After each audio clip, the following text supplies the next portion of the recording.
Hello viewers and welcome back to my channel. So अभी हम बनाते हैं बेसन की चक्की। एंड बेसन की चक्की बनाने के लिए सबसे पहले कढ़ाई में डाला घी। अब हम 1 किलो बेसन के लिए बना रहे हैं तो हम 750 ग्राम घी ले रहे हैं। ये क्वांटिटी ऑलरेडी मेंशन्ड है, इसके अलावा अगर आप लोगे तो उसका टेस्ट वैसा नहीं आएगा। सो अभी घी डालते हैं 750 grams. Please note this, 750 grams only. उसके बाद बेसन लिया 1 किलो 1 kg बेसन 750 ग्राम्स यानी 750 ग्राम घी में हमने डाल दिया। डालने के बाद उसको अच्छे से मिक्स करना है और फिर हमें बेसन को सेकना है। सो अब ये दोनों चीज़ों को मिक्स करने के बाद में सबसे पहला स्टेप होता है बेसन को और घी को इक्वली मिक्स करना, इस तरीके से कि आपको पता नहीं चलना चाहिए कि उसमें पहले बेसन था और वो घी अलग अलग था।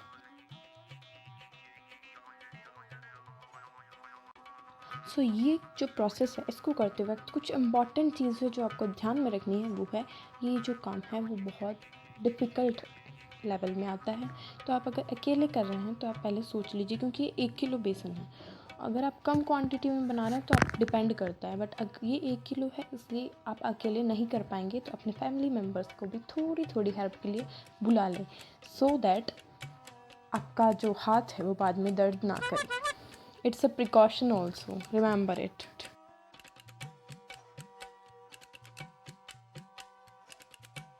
ये प्रोसेस हार्ड इसलिए भी है और ये टिप नंबर 2 है क्योंकि इसको लगातार चलाना होता है इस करछी को, क्योंकि बॉटम में बिल्कुल भी चिपकना नहीं चाहिए। It's avoided, so remember this tip also. 1 hour later. 1 घंटे के बाद ये कुछ ऐसा दिख रहा है। आपका भी ऐसा ही दिखना चाहिए इतना मिक्स करने के बाद। सो अभी हमें चाहिए सबसे नेक्स्ट इम्पॉर्टेंट इंग्रेडिएंट, मावा या खोया। ये है आधा किलो मावा और ये घर पे ही निकाला हुआ है दूध से, एक लगभग 4 किलो दूध से। आप भी घर पे निकाल सकते हो। और हमें इसके छोटे छोटे टुकड़े करने हैं ताकि हम इसको उसमें जो हमारा बेसन है उसके अंदर मिक्स करना है। तो देखिए इसको ऐसे कुछ छोटे छोटे टुकड़े करने हैं इसके।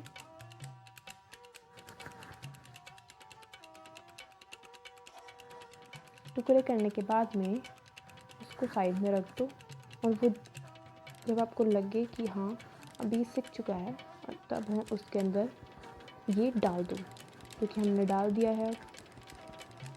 और अब एक्चुअल में जो रेसिपी है उसका हाफ पार्ट कंप्लीट हो चुका है, हाफ अभी बाकी है। ये बहुत लंबी रेसिपी है क्योंकि ये एक ट्रेडिशनल स्वीट डिश है, तो इसको बनाने में टाइम तो लगेगा।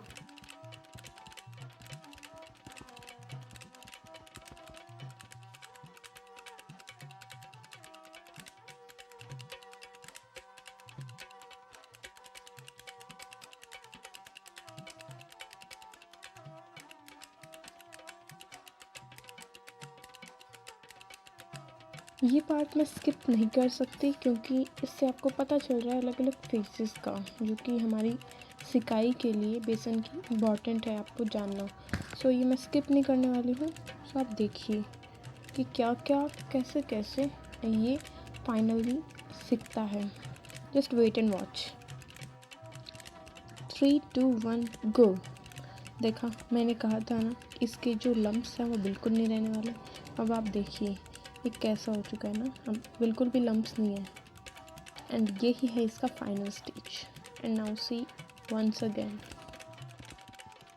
2 hours later. अभी ऑलमोस्ट 2 घंटे बीत चुके हैं हमें इसको सेकते हुए, तो अभी ऑलमोस्ट एकदम परफेक्टली सीख चुका है। तो अभी इसे किसी बड़े परात या किसी बड़े बर्तन में हमने निकाल लिया और इसको निकालने के बाद हम चाशनी बनाएंगे। पहले इसको पूरा ढंग से निकाल लीजिए, इसी कढ़ाई में चाशनी बनेगी तो कुछ बचना नहीं चाहिए।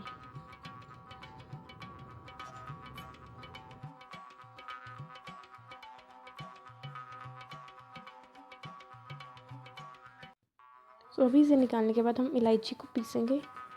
इलायची पूछ इस तरीके से पीसेंगे, आप चाहें तो मिक्सी में ग्राइंड कर लीजिए।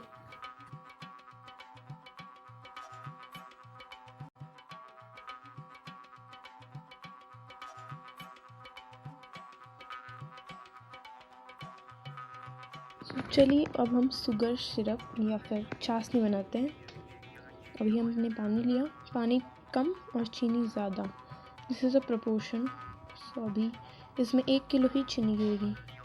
सो हमने 1 किलो चीनी इसमें डाल दी। एंड नाउ वही सेम प्रोसेस, ये थोड़ी थोड़ी देर में चीनी जो है वो गलनी या मेल्ट होनी स्टार्ट हो जाएगी। और फिर ये परफेक्ट चाशनी जो होती है इसकी, वो होती है 1.5 तार की। अब ये तार क्या होता है और ये 1.5 तार की कैसे बनती है, आप कुकिंग अगर जानते हैं तो आपको पता होगा, वरना आप किसी बड़ी की हेल्प ले सकते हैं।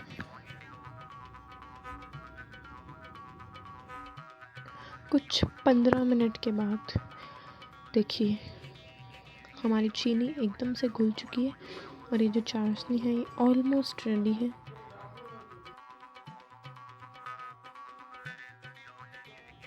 सो हमारी जो चाशनी है वो तैयार हो गई है। अब हम करेंगे प्लेट की ग्रीसिंग, जिसके अंदर हमारी चक्की है वो सेटल डाउन होगी और एकदम से बनेगी। सो अब इसको इस तरीके से, इसके अंदर जो घी या फिर तेल कोई भी आप यूज़ कर सकते हो और उसका ग्रीसिंग करना है। और अब हमारी जो चाशनी है इसको हमने उतार लिया है गैस से। और अब उतारने के बाद हम इसमें क्या करेंगे, इसके अंदर वो डालेंगे। उससे पहले एक काम और करना है, वो है रंग। जो हम रंग डालने वाले हैं हमारी बेसन की चक्की में, उसके लिए आपको रंग के अंदर थोड़ा सा पानी, एक पिंच रंग का उसके अंदर पानी थोड़ा सा जस्ट उस चाशनी के अंदर मिक्स करने के लिए, ज़्यादा पानी मत डाल देना। और अब हमारी फाइनल स्टेप की बारी,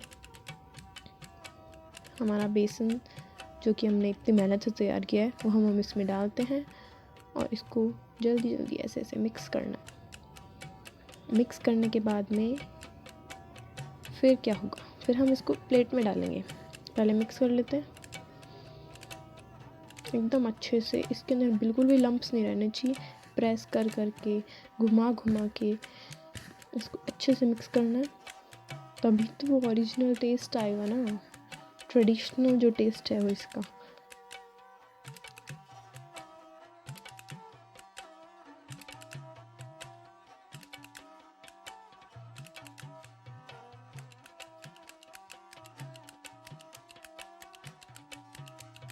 नाउ अब इसको प्लेट में डालते हैं। प्लेट में डालने के लिए भी आप किसी की हेल्प ले सकते हैं, अगर आपसे नहीं हो रहा है तो मैं पहले ही बता देती हूँ, ये भी थोड़ा सा टफ है क्योंकि मुझसे नहीं हुआ था। सो मैंने मम्मी को बुलाया और मम्मी ने फिर मेरी हेल्प की थी।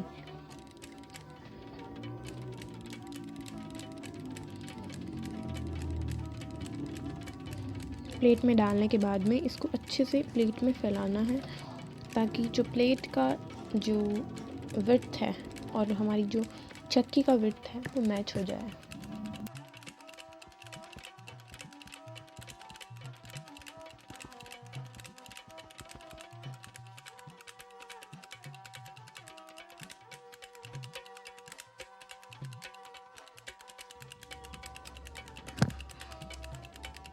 सो ये देखिए, अगर आपके पास में एक्स्ट्रा बच जाता है, यानी कि आपकी जो प्लेट है वो, जैसे कि प्लेट पूरी भर चुकी है और हमारे पास और भी है, तो हम इसको अलग एक थाली में एक्स्ट्रा में फिल कर लेंगे, क्योंकि इसकी और उसकी विड्थ में कोई ख़ास फ़र्क नहीं है। बाद में कट करना है तो वो तो किसी भी प्लेट में हो ही जाएगा। सो ये एक एक्स्ट्रा टिप जो मैंने आपको बता दी है। और ये है हमारी जो फाइनल चक्की, जो कि अभी थोड़ी देर के अंदर टाइट हो जाएगी, उसका फाइनल व्यू देखिए। इसका कलर कितना अच्छा है और फ्रैंकली और सच में बताऊं तो इसका टेस्ट भी बहुत अच्छा था। अभी जो ये है, ये इसकी ऊपर हमने गार्निशिंग करनी है, वो भी बादाम और जो इलायची हमने अच्छे से पीसी थी उससे। बादाम भी हमने पहले से उसको बारीक पीस के रखा हुआ है तो उससे, और काजू भी आप यूज़ कर सकते हैं। सो अभी उसके लिए गार्निश करना है, इसका अलग फ्लेवर आता है और अलग मज़ा आता है। So do not it. And ये आपकी हो गई टिप नंबर 4।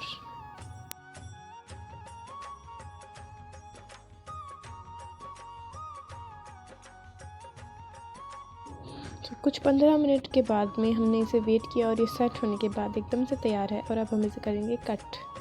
सो ये कटिंग करने के बाद में देखो कितनी सुंदर लग रही है ना, और इसका टेस्ट भी उतना ही अच्छा था। सो